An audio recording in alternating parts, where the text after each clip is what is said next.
J.J. Redick made a statement about Bronny James after their most recent game, and it immediately caught attention. We had to put Bronny in, even though he wasn't scheduled to be in, so that we had a ball handler on the court to start the second quarter. So Redick didn't soften his words either. What followed sparked intense reactions from Lakers fans, analysts, and voices across the league. Never would I ever not allow people to talk about the sport. Before the conversation fades, this is something you need to hear directly, because this situation has become one of the NBA's most talked about debates.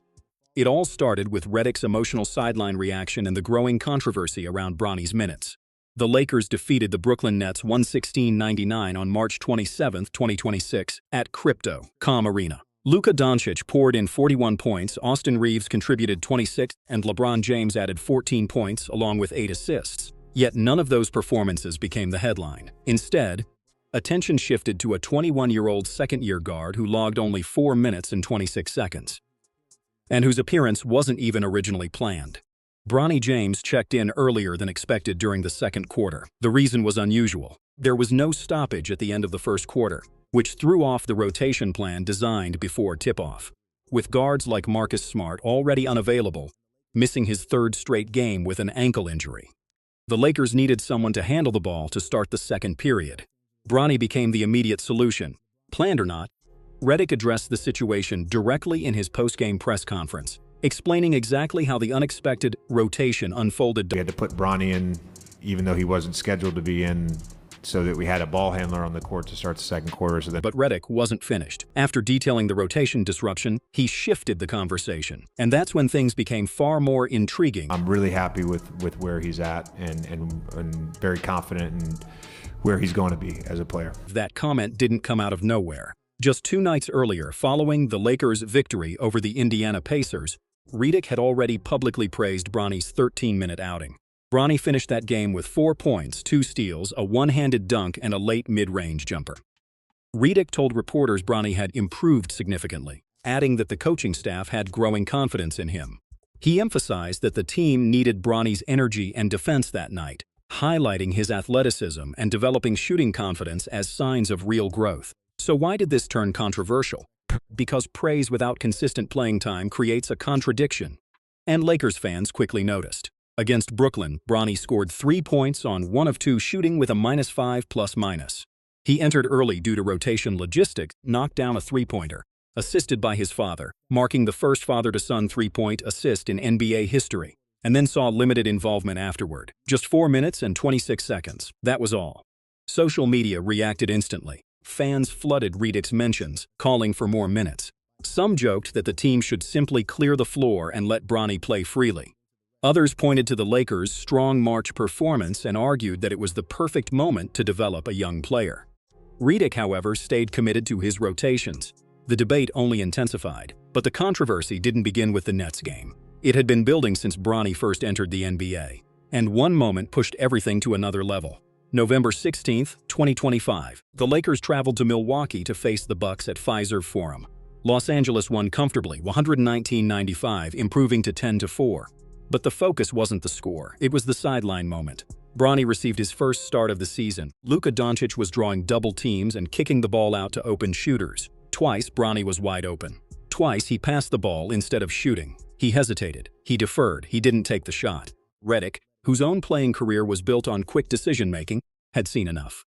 From the sideline, he shouted for Bronny to shoot without hesitation. Shortly afterward, Redick substituted him out. Bronny finished scoreless, shooting 0 for 2 in 10 minutes. Luka Doncic was visibly frustrated, throwing his arms up during one of the missed opportunities. The clip quickly went viral across social media, drawing millions of reactions and dividing fans.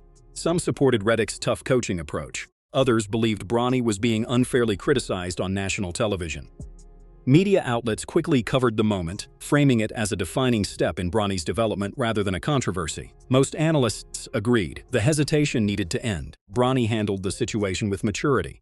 He later discussed adopting a 0-5 mindset, meaning making decisions within half a second. He also focused on improving off-ball movement alongside Doncic, LeBron, and Austin Reeves. Shortly after, in the G League, Bronny posted 15 points, 8 assists, 4 rebounds, and 3 steals.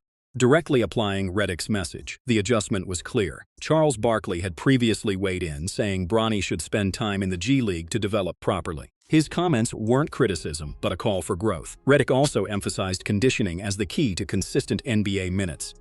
He even compared Bronny's potential role to gritty two-way guards known for defense and energy. That wasn't a coach giving up. It was a coach waiting for growth. The G League assignments, sideline coaching, and measured praise all pointed to one narrative. But the gap between praise and playing time remained, and that's where the controversy lived. Bronny's G League development and the ongoing nepotism debate continued fueling discussion. By March 2026, Bronny had appeared in 32 NBA games, averaging just over 2 points in about 7 minutes per game. Yet every appearance generated massive attention. Meanwhile, in the G League, Bronny averaged 15, 3 points, shooting efficiently and helping South Bay win consistently.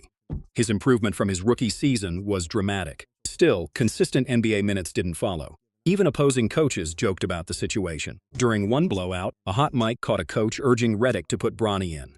Reddick declined. The moment reflected how much attention surrounded Bronny's playing time. The nepotism debate resurfaced repeatedly. Bronny was drafted 55th overall and signed to a guaranteed contract, unusual for that pick.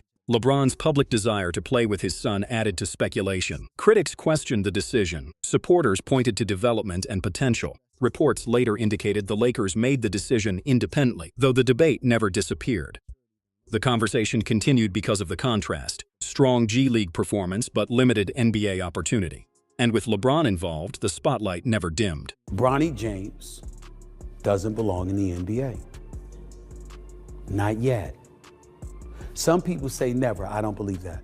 I believe the kid has a chance. Even during his strongest criticism, Stephen A. Smith clarified that his comments were not directed at Bronny personally, but rather at the circumstances surrounding him. When All-Star ballots revealed Bronny received 2 starter votes despite minimal playing time, former players openly questioned the situation. Or if you want to look like a fool and vote for Bronny James who's never played, then let's put your name on it. Even Chandler Parsons spoke bluntly on a podcast, while DeMarcus Cousins reacted with disbelief, joking about where the votes may have come from. Other former players echoed similar concerns, arguing Bronny still needed more development before securing a full NBA role. And he's been taught the game the right way, and it's been no sugarcoating with the coaches that's put him in the position that he is in today. LeBron later compared Reddick's coaching style to legendary coaches known for accountability, emphasizing that constructive criticism is part of growth. And I had an opportunity to play for Coach K a couple times, and Coach K, there's no sugarcoating. He's going to tell you exactly how he feels if you're not doing it right, but it's going to be in a very stern but loving way. And LeBron stressed that feedback only matters if a player embraces it. And Bronny did exactly that by applying lessons and improving his performance. Next, Voice 10 Reddick firmly stated that Bronny earned his roster spot, pushing back against suggestions that his presence was purely based on fines. With Bronny, I want to clarify one thing you just said, which is Rob and I did not give Bronny anything. Bronny has earned this, right? Bronny talks about his hard work.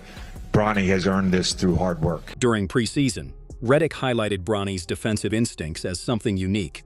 Months later, he reinforced that belief, praising Bronny's performance in stay-ready games and emphasizing his progress behind the scenes. The kid, he can do some things defensively at his size that are really unique and can, I think, turn into a really disruptive defender. LeBron has consistently stated that he is allowing Bronny to develop independently.